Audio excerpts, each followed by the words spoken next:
ระบาทสมเด็จเจ้าฟ้าศรีสว่างวัฒนา องค์สมเด็จพระเศรษฐาขัตติยะสุริยะวงศ์ซ่าภาคที่5แป้งใดๆกับสาวฝรั่งเศสที่ระมัดระวังทางด้านการเมืองในกลไกอาณานิคมที่ลิ้นการเมืองในลาวด้วยในหมู่สาวฝรั่งเศสแต่ละคนในอาณานิคมสามารถพบเห็นความคิดเห็นทางการเมือง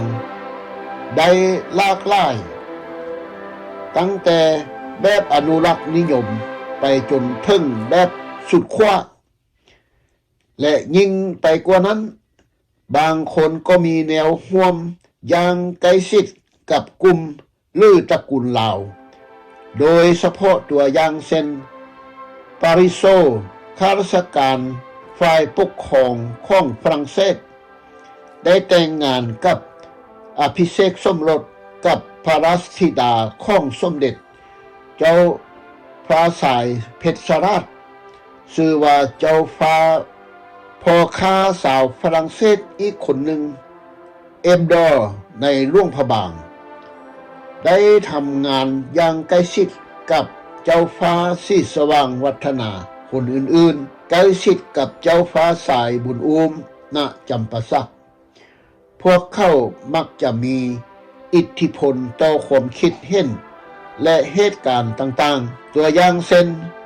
ส่วนหนึ่งของเอกสารลับที่ออกมาแบบโดยเอริกเป็นบันโทนีเขาทำซ้ำโดยลอกแบบทานพญากระต่ายโดนเซโซลิตในหนังสือพิมพ์ของท่านทีนี้มากล่าวถึงสมเด็จเจ้าฟ้าสายมหาอุปราชเพชรราชรัตนวงศ์ซ่าหลวงพระบางวันที่2 เดือนกุมภาพันธ์ปี 1960อัยการสูงสุดในศาลชั้นต้นที่หลวงพระบางท่านที่ผู้ฟัง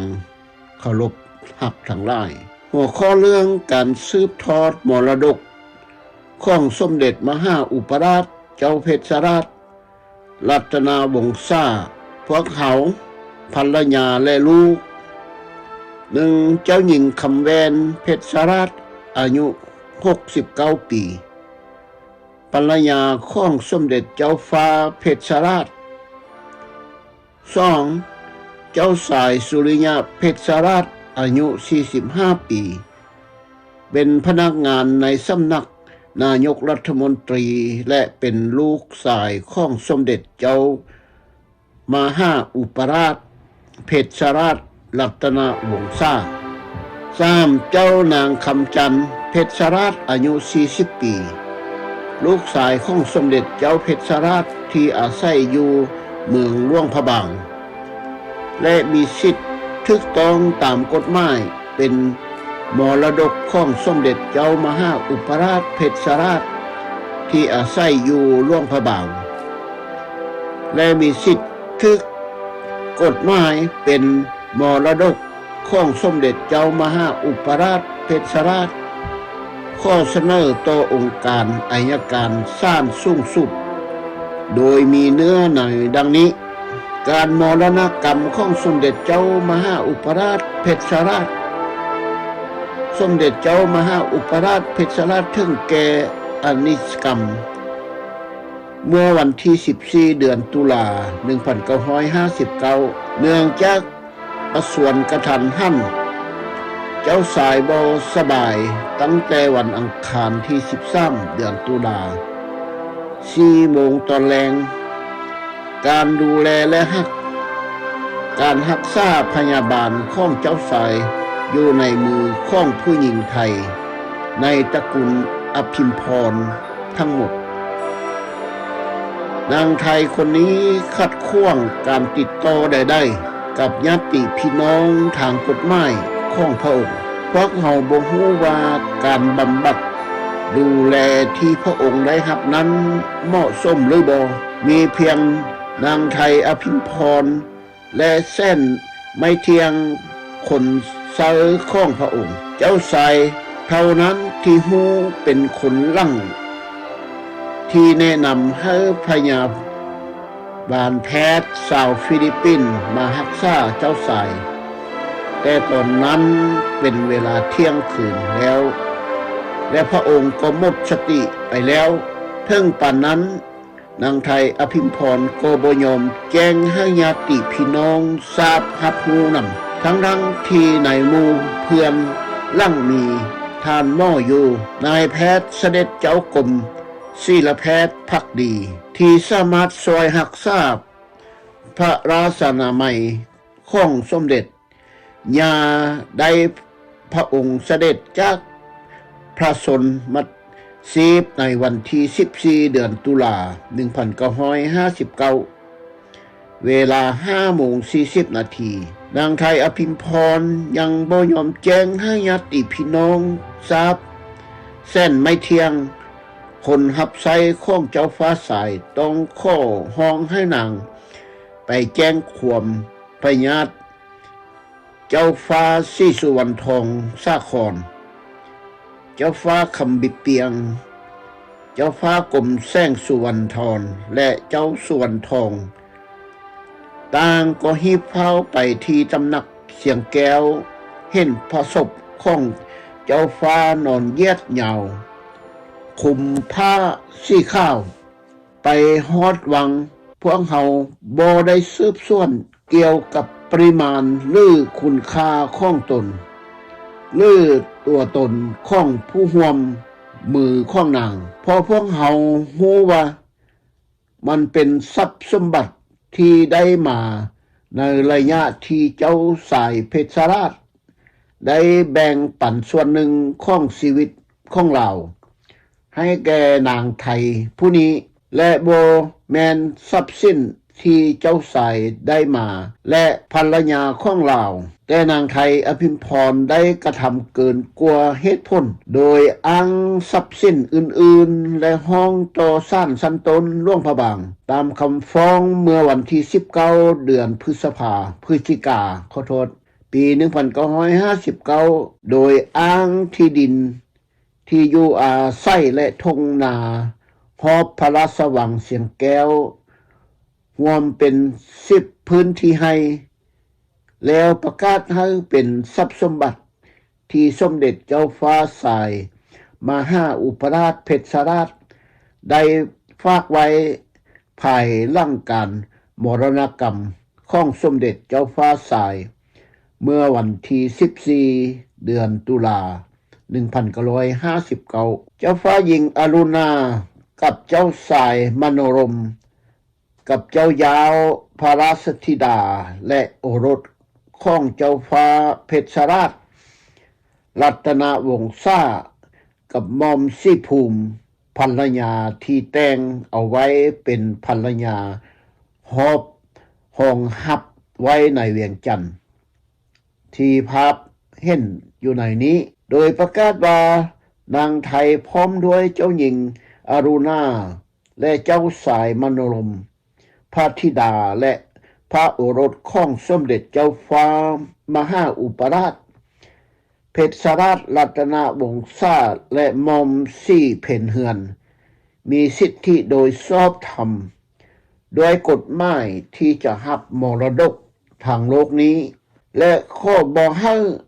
เขาและพญาติวงศ์ของเจ้าสายองค์อื่นควรมีสิทธิ์ในการแจกจ่ายหรือขายส่วนหนึ่งในส่วนใดของพวกเขาโดยบ่ต้องได้รับความยินยอมจากนางไทยเฮาสงสัยว่านางไทยอภิมพรมีสิทธิ์ได้รับมรดกใดๆจากเจ้าสายได้อย่างไรนางมีสถานะภาพเป็นเมียน้อยหรือบ่นางจดทะเบียนเป็นคู่สมรสของเขาตามกฎหมายลาวหรือบ่นางไทยเข้ามาใช้ชีวิตกับสมเด็จเจ้าฟ้ามหาอุปราชเพชรราชเพียงในฐานะคนรับใช้สมมุติว่าเจ้าสายทรงจดทะเบียนสมรสกับนางไทยในขณะที่ประทับอยู่ในประเทศไทยเจ้าพนักงานยุติธรรมในราชสำนัก จะยินยอมหรือบ่ได้อภิเษกได้ก็เกี่ยมไว้ในมือที่เจ้าสายสิ้นชีวิตหรือก่อนเจ้าสายจะสิ้นใจคาดหรือก่อนจะสวรรคตหรือเมื่อใดถ้าเป็นดังนั้นเอกสารดังกล่าวถูกต้องบ่ถ้ามีเอกสารถูกต้องตามกฎหมายอย่างแท้จริงความคิดเห็นของข้าพเจ้าในฐานะเป็นภรรยาของเจ้ามหาอุปราชเพชรราชบ่มีทรัพย์สินเก่าที่จะแจกจ่ายให้ผู้อื่นสินค้าที่ประกอบไปเป็นมรดกที่กล่าวมาข้างถึงนั้นแม้นแต่ทรัพย์สินทั่วไปที่ถือโดยข้าพเจ้าและเจ้าสายเจ้าฟ้าสายบ่มีสิทธิ์อย่างเหนือกฎหมายที่จะมอบทรัพย์สินร่วมกันเหล่านั้นให้ผู้อื่นมาตรา141ของกฎหมายแพ่งได้กำหนดไว้อย่างจ้าแจ้งเช่นนี้6พระราชคันตุกะของเจ้าหญิงอรุณาและเจ้าสายมโนรมเพชรราชพระธิดาและพระราชโอรสข้าพเจ้าได้กล่าวไว้ในข้อ5ว่าเจ้าหญิงอรุณาเพชรราชมีพระชนมายุ15พระวรรษากับหม่อมเจ้ามโนรมเพชรราชอายุ13พระวรรษาซึ่งเป็นพระราชธิดาและพระราชโอรสในสมเด็จเจ้าฟ้ามหาอุปราชเพชรราชและหม่อมสีได้รับการเลี้ยงดูจากข้าพเจ้าจนถึงปี1950ก่อนที่ข้าพเจ้าจะนำไปเฝ้าพระองค์ที่กรุงเทพเจ้าสายต้องการให้พวกเข้าไปที่นั้นเพื่อพวกเขาจะได้รับการศึกษาที่ดีต่อในราชอาณาจักรไทยสยามดังนั้นข้าพเจ้าจึงพาพวกเขาไปที่นั้นหลังจากการสวรรคตของเจ้าฟ้าสายมหาอุปราชเพชรราชรัตนวงศา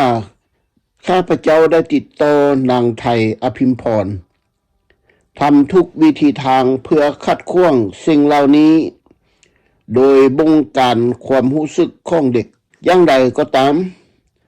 หลังจากพิธีศพเบื้องต้นแล้วข้าพเจ้าได้เสนอต่อญาติพี่น้องที่มาร่วมสุมนุมว่าให้นำเด็กทั้งสองกลับมาและพวกเขาตกลงให้เด็กทั้งสองเข้าร่วมพิธีฝังแต่นางไทยอภิมพรบ่ยอมพาพวกเขากลับและแก้ตัวว่าจะกักเด็กไว้เพื่อแสดงว่าตอนนี้นางเป็นแม่ของพวกเขาแล้วผู้ดูแลแม่นข้าพเจ้าภรรยาของเจ้าสายแม่เลี้ยงของข้าเจ้าเส้นเดียวกันกับแม่ของข้าเจ้าโดยปฏิบัติตามเหตุผลและข้อเท็จจริงที่กล่าวมาข้างถึงนี้พวกเขาจึงเรียกร้องให้เจ้าหน้าที่ยุติธรรมนำมาสำรวจกวดกาและสืบสวนสอบสวนอย่างเป็นทางการเพื่อแก้ไขตามระเบียบกฎหมายและออกคำตัดสิน 1. ผู้ใดจะเป็นผู้สืบทอดมรดกทั้งหมดของเจ้าสายมหาอุปราชเพชรราชภายหลังที่พระองค์สิ้นพระชนม์ในวันที่14ตุลา1959 2. แม่นไทยเป็นผู้ดูแลตามกฎหมายของเจ้าหญิงอรุณาเพชรราชพระราชธิดาอายุ15ปีและเจ้าฟ้ามโนรมเพชรราชพระราชโอรสอายุ13ปีของสมเด็จเจ้าฟ้ามหาอุปราชเพชรราชรัตนวงศา 3. ขอให้สืบหาสาเหตุการสวรรคตของสมเด็จเจ้าฟ้ามหาอุปราชเพชรราชเพราะพวกเขาญาติพี่น้องรวมทั้งประชาชนเบาภัยรัษฎรลาวยังสงสัยว่านางไทยอภิมพร มีแผนลับปิดชีวิตเจ้าฟ้าสายเฮาหวังว่าเจ้าหน้าที่ในขบวนการยุติธรรมจะใช้ความเมตตาความรู้ความสามารถความถนัดเชี่ยวชาญมีมโนธรรมและยุติธรรมในการจัดการกับคดีนี้ภายใต้กรอบการกฎหมายของประเทศชาติเพื่อตัดสินคดีนี้อย่างโปร่งใสและยุติธรรม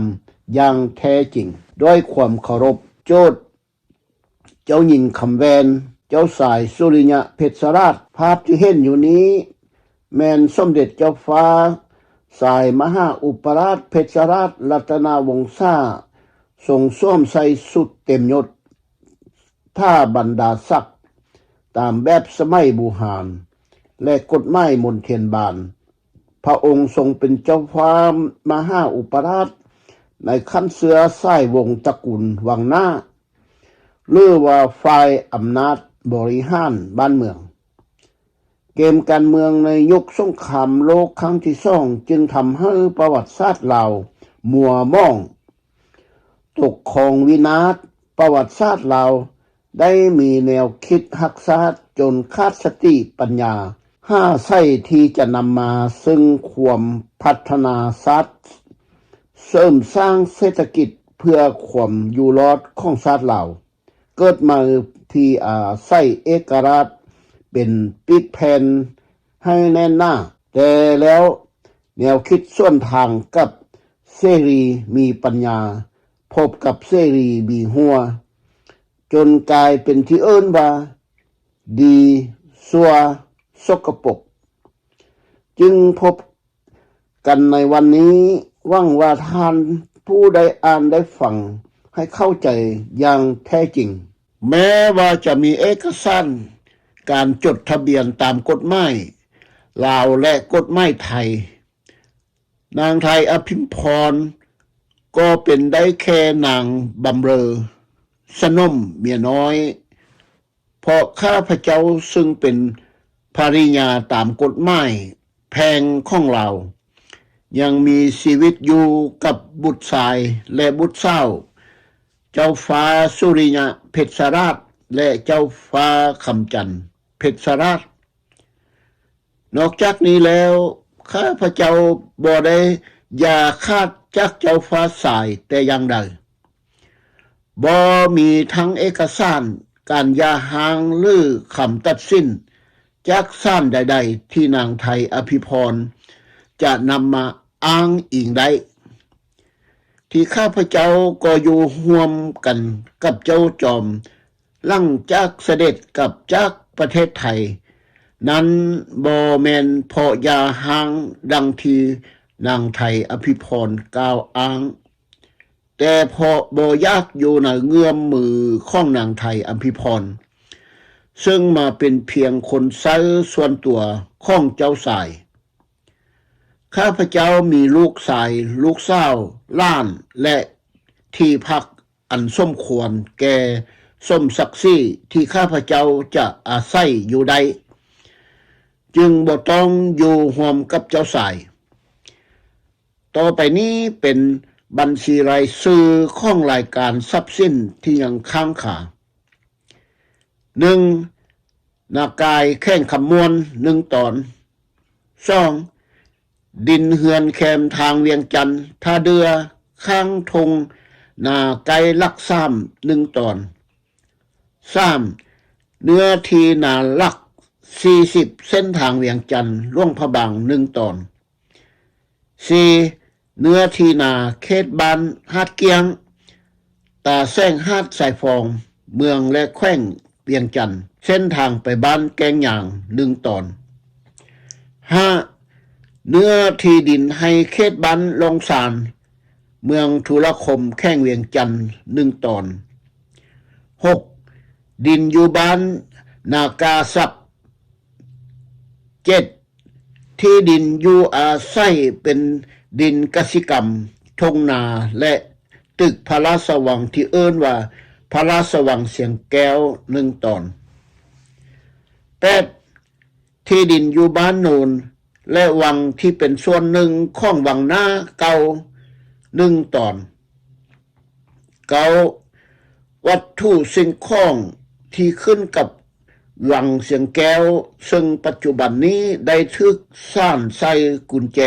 ปิดไว้ตามคำห้องของพวกข้าพเจ้ามีสิทธิ์ได้รับมรดกทางกฎหมายนี้ทั้งหมด10วัตถุสิ่งของต่างๆที่ยังเหลืออยู่ในนครหลวงเวียงจันทน์ยกเว้นสิ่งของที่เป็นของทางรัฐบาลลาวเสรีวัตถุสิ่งของที่กล่าวมาเพื่อความหั่งมีทั้งหมดแม้นสินค้าสิ่งของส่วนตัวของข้าพเจ้าและของทั่วไปทรัพย์สินในการแต่งงานที่ข้าพเจ้ากับเจ้าสายอุปราชเพชรราชได้สะสมมาพร้อมกันย้อนความพยายามของพวกเขาและบ่ได้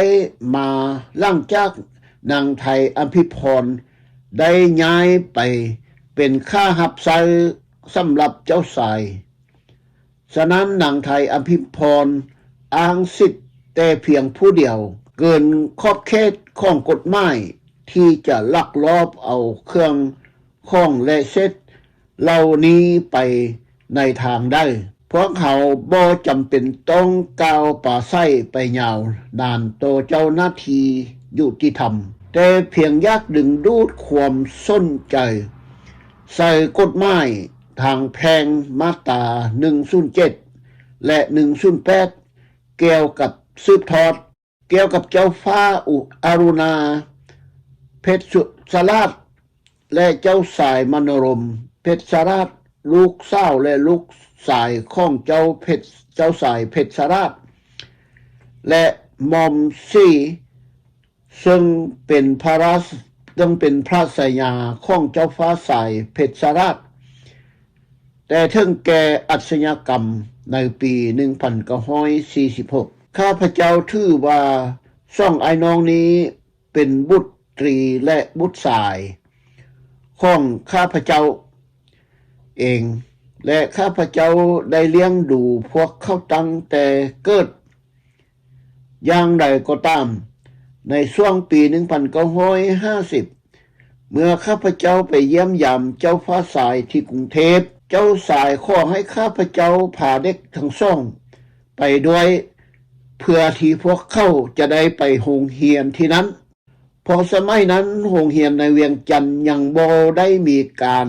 พัฒนาเลยข้าพเจ้าจึงตัดสินใจพาเด็กน้อยทั้งสองไปหาเจ้าฟ้าสายมรดกทั้งหมดที่สมเด็จเจ้าฟ้าสายเพชรราชส่งทิมไว้ตามที่กล่าวมาข้างต้นคือทรัพย์สินส่วนรวมและวัตถุธรรมศาสตร์ที่ข้าพเจ้าสะสมไว้เป็นการส่วนตัวก่อนปี1942เมื่อเสรีลาวกับลาวอิสระแยกจากกันและเจ้าฟ้าสายเพชรราชหับหม่อมสรีมาเฮ็ดเป็นแม่ชีเหือนดังนั้นมูลมรดกข้างถึงนี้แม่นทรัพย์สินของข้าพเจ้าเป็นภรรยาและมันเป็นบทบาทของข้าพเจ้าในการตัดสินใจเกี่ยวกับการแจกจ่ายทรัพย์สินนี้ในบรรดาเด็กน้อยบ่ว่าจะเป็นลูกของข้าพเจ้าเองหรือลูกของมอมซี่นางไทยอภิมพรบ่มีสิทธิ์และบทบาทในเรื่องนี้ถึงว่านางไทยอภิมพรยืนยันว่านางเป็นภรรยาของเจ้าฟ้าสายเพชรราชแต่นางมีใบแต่งงานบ่ถึงแม้นว่านางจะเฮ็ดนางยังบ่มีสิทธิ์ที่จะแบ่งปันในทรัพย์สินที่สะสมไว้ก่อนโดยข้าพเจ้าภรรยาถูกต้องตามกฎหมายที่ข้าพเจ้าได้ครอบครองไว้ก่อนมือที่เจ้าสายได้นำมอมซี่ มาเป็นแม่บ้านเมียน้อย และก่อนที่เจ้าสายจะเอาเรื่องนี้นางไทยอัมพิพรผู้เป็นผู้รับใช้ของตนนางไทยอัมพิพรอ้างว่าเจ้าสายได้ออกแถลงการก่อนจะสิ้นสุดชีวิตฉะนั้นถ้าหากมีอยู่แท้